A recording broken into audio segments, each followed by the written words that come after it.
السلام علیکم ورحمۃ اللہ وبرکاتہ۔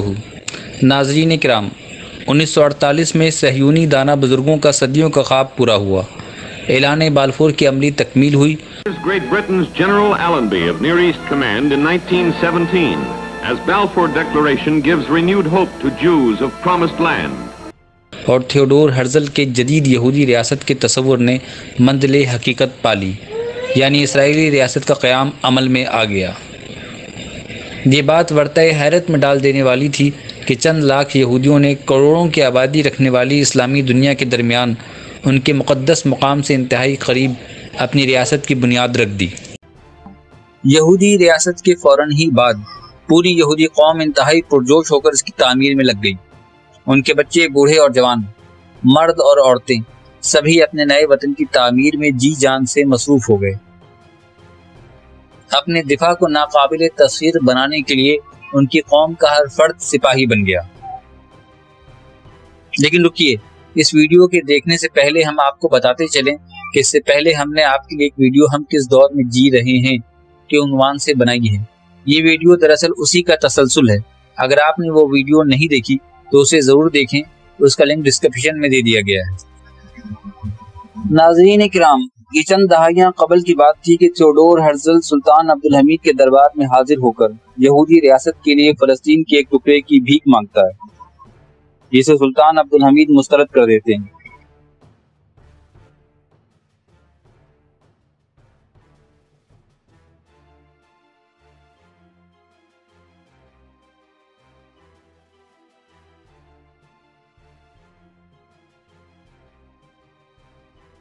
مگر پھر 7 سال کے بعد ہی سلطان عبدالحمید معزول کر دیے جاتے ہیں۔ پھر سن 1917 میں اعلان بلفور پیش کیا جاتا ہے، جس کے مطابق فلسطین کے ایک ٹکڑے زمین پر یہودیوں کا حق تسلیم کیا گیا۔ 1902 سے 1905 تک برطانوی وزیر اعظم رہنے والے آرتھر جیمز بلفور، جو 1917 میں برطانوی وزارت خارجہ کے منصب پر فائز تھا، نے یہودیوں کے اس نظم العین کی حمایت کی کہ فلسطین میں یہودیوں کی ایک آزاد اور قومی ریاست بنائی جائے۔ یہ اس خطرے سے بچنے کے لیے بھی تھا کہ کہیں یہودی بڑی تعداد میں برطانیہ نہ آ جائیں۔ پھر بڑی تیزی کے ساتھ دنیا کے مختلف خطوں سے یہودیوں کو لا لا کر فلسطین میں بسایا گیا، حتیٰ کہ 1948 میں اسرائیلی ریاست کا قیام عمل میں آ گیا۔ اپنے قیام کے بعد اسرائیل نے عربوں سے 5 بڑی جنگیں لڑیں۔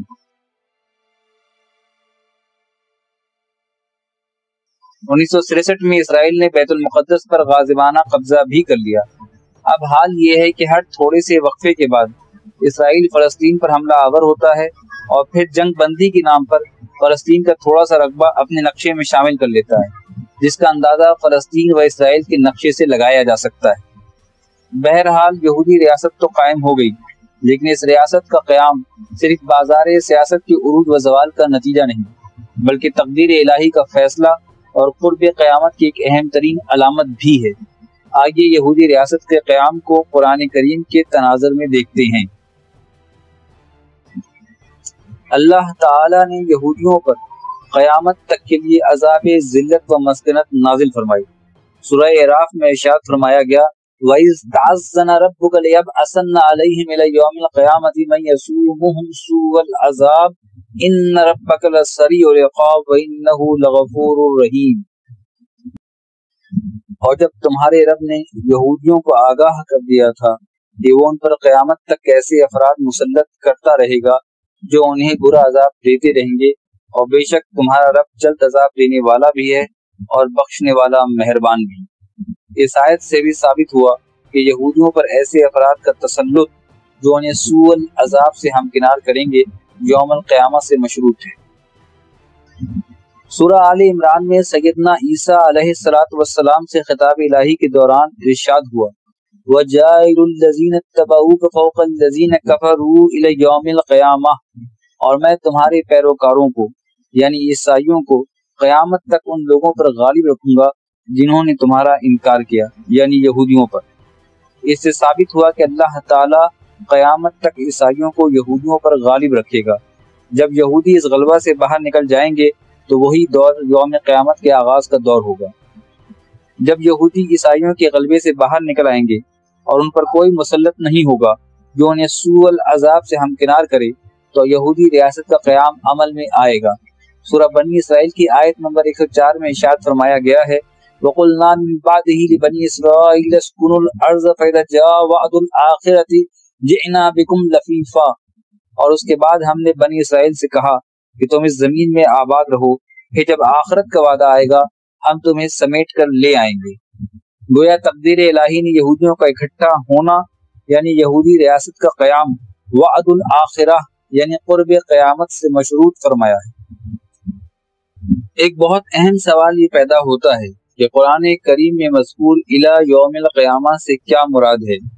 کیا اس کا اطلاق صرف روز حشر پر ہی کیا جائے گا جیسا کہ عرف عام میں سمجھا جاتا ہے؟ یہ اس سے خاص دور مراد ہے؟ اگر ایک خاص دور پر اس کا اطلاق صحیح ہے تو اس کے دلائل کیا ہیں؟ یوم القیامہ قرآنی اصطلاح ہے، پھر یوم کا لفظ بھی قرآن کریم میں مختلف پیرائے میں استعمال ہوا ہے۔ اصطلاحات کا معاملہ عام الفاظ سے یکسر مختلف ہوتا ہے۔ یوم کا لفظ قرآن کریم میں 348 مرتبہ استعمال ہوا ہے اور یومن 16 مرتبہ۔ پھر یوم کا لفظ مختلف تراکیب کے ساتھ استعمال ہوا جس میں مرکب اضافی بھی ہے اور مرکب توصیفی بھی۔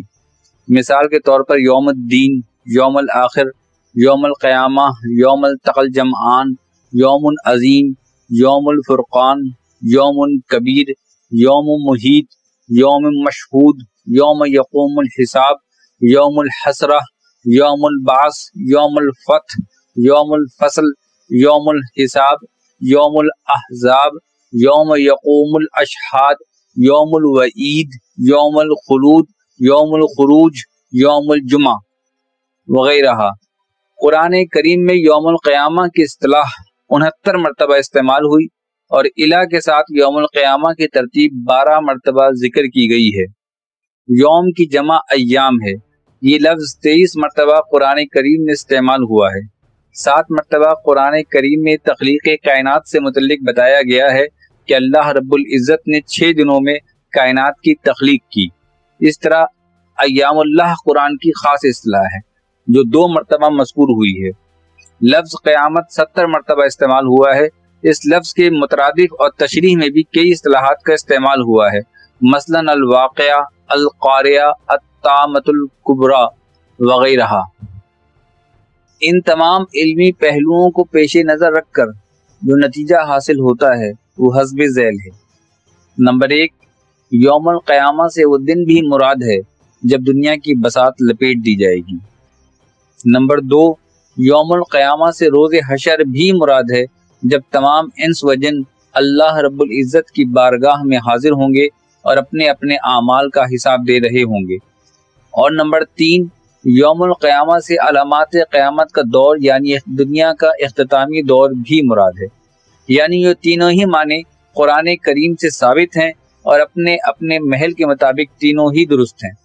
ونیز یوم کے حوالے سے قرآن کریم میں ارشاد فرمایا گیا ہے وَإِنَّ يَوْمًا عِندَ رَبِّكَ كَأَلْفِ سَنَةٍ مِّمَّا تَعُدُّونَ، بلا شبہ تمہارے رب کے ہاں ایک دن تمہارے شمار کے مطابق 1000 برس کے برابر ہوتا ہے۔ اور سورہ سجدہ آیت نمبر 5 میں ارشاد ہوا يُدَبِّرُ الْأَمْرَ مِنَ السَّمَاءِ إِلَى الْأَرْضِ ثُمَّ يَعْرُجُ إِلَيْهِ فِي يَوْمٍ كَانَ مِقْدَارُهُ أَلْفَ سَنَةٍ مِّمَّا تَعُدُّونَ، وہی ہے جو آسمان سے زمین تک تمام امور کی تدبیر فرماتا ہے، پھر یہ اسی کی طرف لوٹتے ہیں ایک ایسے دن جس کی مقدار تمہارے شمار کے مطابق 1000 برس ہے۔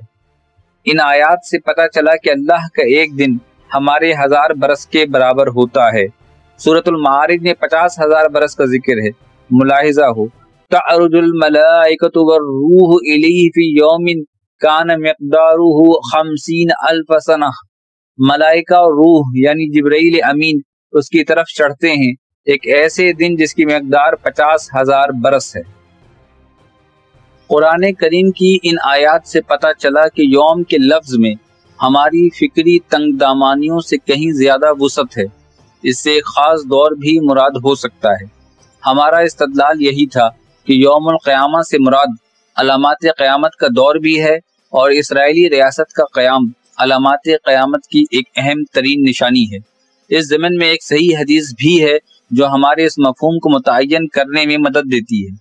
احادیث سے ثابت ہوتا ہے کہ دنیا کی بساط اس وقت لپیٹی جائے گی جب دنیا میں تمام مذاہب کا خاتمہ ہو چکا ہوگا، خیر کی جگہ شر قابض ہوگا، لوگ جاہلیت خالصہ کی راہ پر گام فرسا ہوں گے اور ہر طرف شرک کی کثرت ہوگی۔